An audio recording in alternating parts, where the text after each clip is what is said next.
Hello,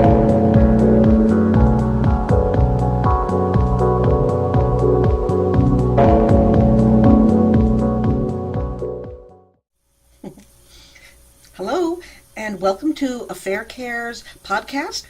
My name is Cindy Taylor. I'm the co-founder here at Affaircare, along with my dear hubby David, who is the man behind the camera. We're glad that you're here to join us on our podcast this week. This week we are carrying on with our little series on the reconciliation tools, and we wanted to dive just a little deeper into the tools so that you guys had a little bit deeper understanding why they were important and how you could use them when you reconcile your marriage after an affair.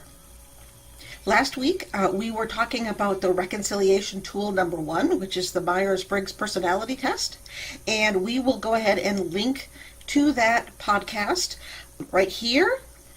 And also on the blog, we'll make a little link so you can have the whole series as it occurs. But this week, we're going to be discussing the second reconciliation tool we like to recommend, and that is the Love Languages quiz. Now, just like last week, this tool is not something that we here at Affaircare have invented. The Love Languages is a thing that was invented by Dr. Gary Chapman, and essentially what he discovered is that, everybody speaks love in a different way. And one of the things that he discovered, I'll give you a great example, and then I think hopefully you'll get the idea. And that is that there's a lady and a gentleman, and they're married, and the guy thinks, I'm going to show her how much I love her by really taking care of her car, making sure that it is always completely clean. It's, the oil is topped off, the gas is topped off, vacuum it out, really take care of the car, so she'll never ever be stuck alongside the road or anything. And so he goes out in the garage and he takes all kinds of time taking care of her car. He thinks he's showing her, I love you. Meanwhile, she's in the house thinking to herself, how come he never spends any time with me? All I ever want to do is spend some time together as a couple and maybe sit and talk and do something together, and all he ever does is play with that darn car. He doesn't love me at all. This is a perfect example of people who just have different love languages. Both of them may think that they're telling the other one, I love you, but in reality, they're not speaking that person's love language, and so they're not communicating the love. And the person that's remaining, the spouse, feels unloved. So we talked about it last week. People are different, and that's not, one is wrong and one is right. That just means they're not the same in the way that they both receive and hear love, and the way that they communicate it and express love. So Dr. Chapman did some research, and he found that there are, he kind of broke it down into 5 ways. I suspect there are more. People are quite varied and wonderful, but these 5 give us at least a groundwork, a starting place to say, I think this one is closer to mine. And he found 5. You can find the way to get to the love languages on our Affaircare quiz page, and I will put that link right here. And so you go to our Affaircare quizzes page. It's the second one down after the Myers-Briggs, which we talked about last week. And if you just literally click on the picture, it will take you to where it says the 5 love languages, and then it says discover your love language. Click here to begin. And you go ahead and take the little quiz and find out which one is your love language. And likewise, encourage your spouse to do the same. And then after you have discovered what your love language is, it will give you basically a brief description of it. And what I would like you to do is go ahead and either copy that or just sort of not memorize it, but you know what I mean, remember what your description is, and then have a talk with your spouse at some point, maybe your little weekly talk, and say, hey, so I took that quiz and here's what I found out. My love language is blank. And then you just share with each other what your love language is. And what you want to discover is you want to share from your own self and your own heart what your love language is according to the quiz, and then it'll say in the description, that means this and this and this and this, and you share with your spouse, man, that was right on. That actually is a way that when I have this happen, that is mean I love you to me. And likewise, you want to take the time to listen to them and have them explain to you what their love language is, and what that means, and then share equally, like, yep, that's right, that means I love you to me. There are 5 love languages, and as I mentioned, and I'm going to go over each one a little bit. That way you'll have an idea of what you're kind of looking at. The first love language that Dr. Chapman identifies is words of affirmation. And I'll just speak up for my own self and say that this is one of the love languages that I have.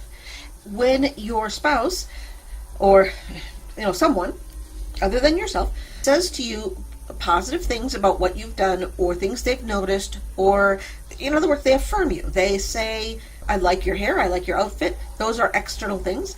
I like your sense of humor. I like your honesty. Those are character qualities. They could even say, hey, thanks for doing the dishes. I appreciate it. I didn't have to do that. Hey, thanks for thinking of me and making breakfast or dinner. When a person has this kind of love language as one of their love languages, what you want to do, if you're not a person who has this, it can be really hard because it might at first seem in your head, and it's not that necessarily. When they go above and beyond, just notice that and maybe say something kind of positive or supportive about it. What I've noted with people is that almost everyone feels like they do all the work and their spouse kind of does nothing. And it's funny because how can they both feel that when usually if it was really true, one would feel that and the other would feel like, oh, I do all the work and I do it, and the other one's actually doing nothing. They would feel like, oh man, she keeps nagging me to do stuff, but I don't want to do anything. Usually people feel like they do all the work.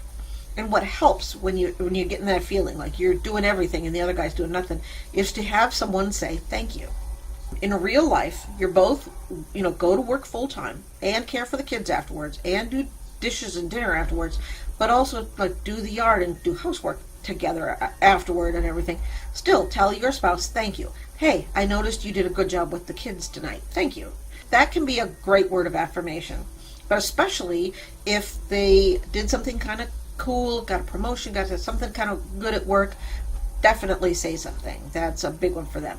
The opposite of words of affirmation for somebody who has that love language would be something like saying something negative, or a lot of times criticism. Criticism can be taken a little bit harshly by someone who has this love language. So in that instance, rather than being critical, because that will gradually and slowly kill their love, and that's not what we want to do, even if criticism is necessary, you might want to sandwich it with, I saw this, maybe you could do this a little bit differently, but thank you so much for doing it. You see what I mean? Sandwich it in there.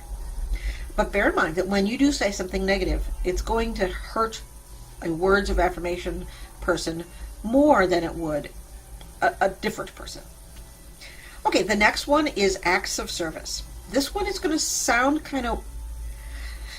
These people, when one of the ways that you communicate to them that you love them is exactly like that guy with the car was doing. He was doing acts of service for his wife, and that means he likes to have little things done for him that are like either helpful or just a little bit like, hey, let me do that for you.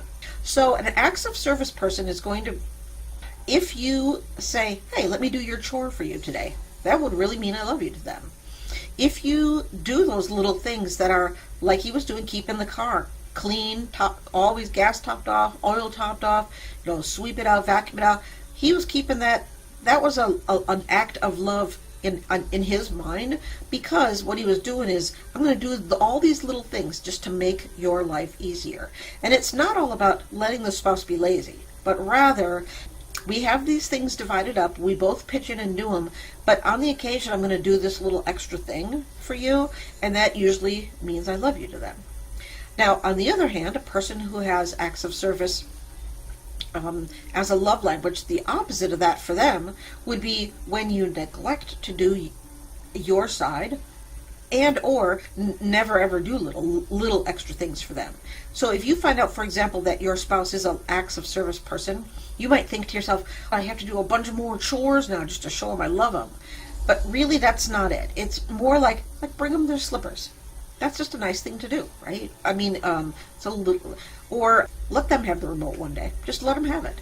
Those kind of things are going to be little acts of service, and the opposite would be when you kind of have agreed that you're going to do the dishes and you just don't do it. That's going to gradually erode the love there, because not only are you not doing special little things for them, you're not even meeting your obligation, and so that will wear out love on a person. Okay, the third love language is receiving gifts. And again, I think most of us know of people who have this little gift. One is if you go through your life and you find, oh, I saw this little thing and it reminded me of you, and so I got it for you. And that person keeps all those little tchotchkes, right? It can be something you made, and it's really, you took the time to make it by hand, and that means I love you to them. Or it can be little things you find, like, oh, I know you love such and such a gum, so I got that for you. Oh, I know when I went grocery shopping, I know you love bacon, I got you 4 sticks of it. You know what I mean? Receiving gifts person, it's not so much about the material stuff. It's not like they want to have stuff it's got to be a diamond ring, like that. It's more about, you thought of me, you know what I like, and you paid attention, and then you made the effort to go and get me a thing. So the opposite of this love language for someone who has it would be if you get them the wrong thing all the time, if you don't pay attention to what they say they like, or if you don't bother at all. Now, granted, receiving gifts can seem like or feel like I've got to spend a bunch of money on this person, okay? But in real life, most of the time, if you were to write them a song, paint them a painting, crochet them a blanket, all those things, that also means something from the heart that you made as a gift to them. I'm going to gift this to you. That somehow means I'm taking some of what I have and giving it to you. You can do that in numerous ways. And the opposite would be, not paying attention, not bothering to give of your gifts.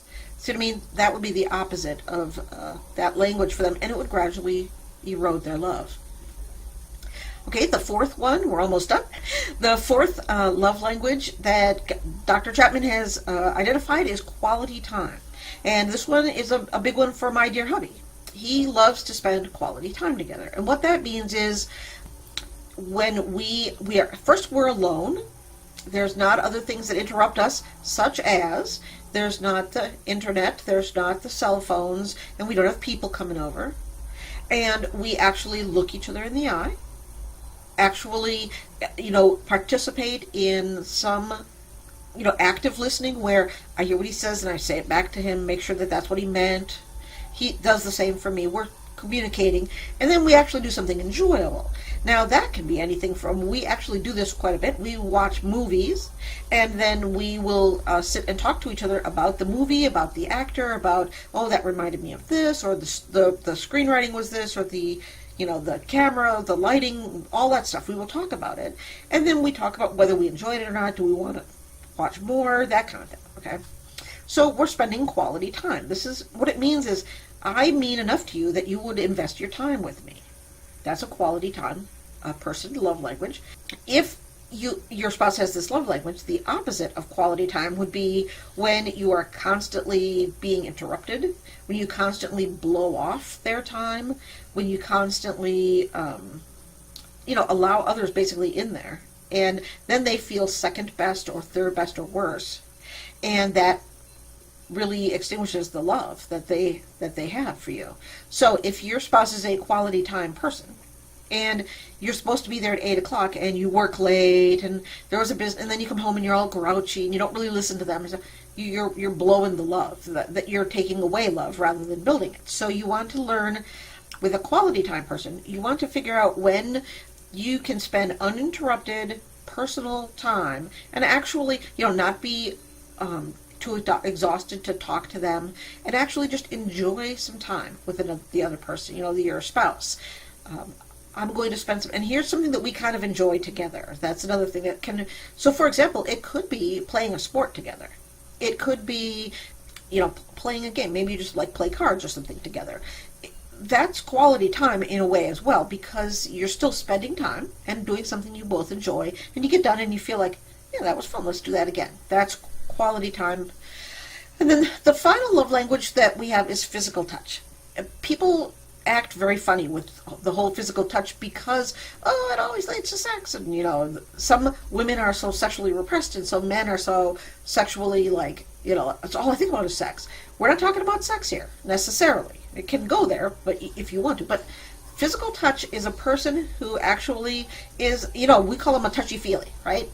This is, they like hugs, they like holding hands, they like to kiss, they like to feel connected. When you're sitting next to each other, are your arms kind of touching each other?